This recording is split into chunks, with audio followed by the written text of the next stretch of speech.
ভাই জাঙ্গরাজ, বড় ভাই মন্দির, আমাদেরকে চির অমর হতেই হবে।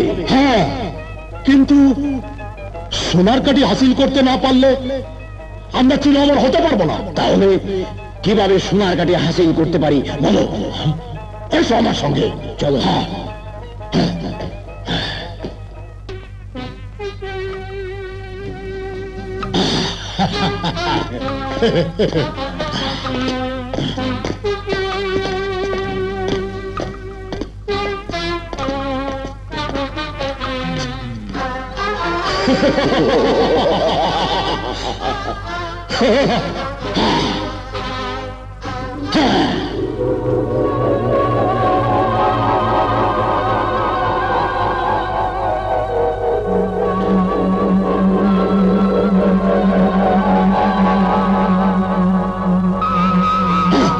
সোনার কাঠি।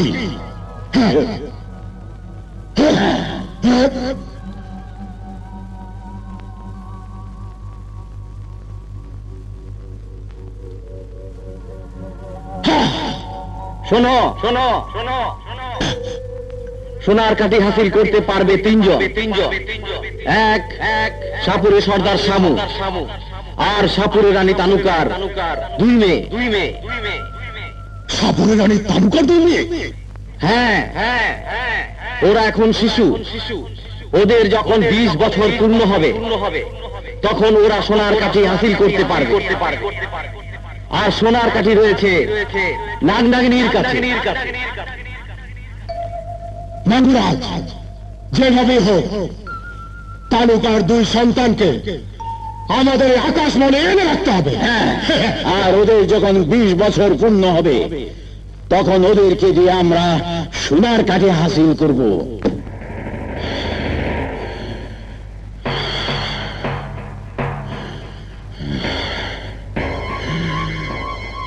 আমি সাপুরের সর্দার শামু 150 বছর যাবৎ মন্ত্র শক্তির বলে বেঁচে আছি, কিন্তু আমি পৃথিবী ছেড়ে যেতে চাই না।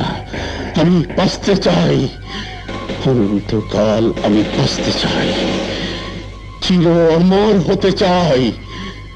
আমি আবার চির যৌবন লাভ করতে চাই। আর এজন্য আমাকে সোনার কাঠি হাসিল করতে হবে। ওই সোনার কাঠির গুণে নাগ নাগিনী অমর হয়ে আছে, তাই ওই সোনার কাঠি আমাকে হাসিল করতেই হবে। আর এজন্য আমি সারা জীবন ধরে জঙ্গলে জঙ্গলে নাগ নাগিনীকে খুঁজে বেড়াচ্ছি।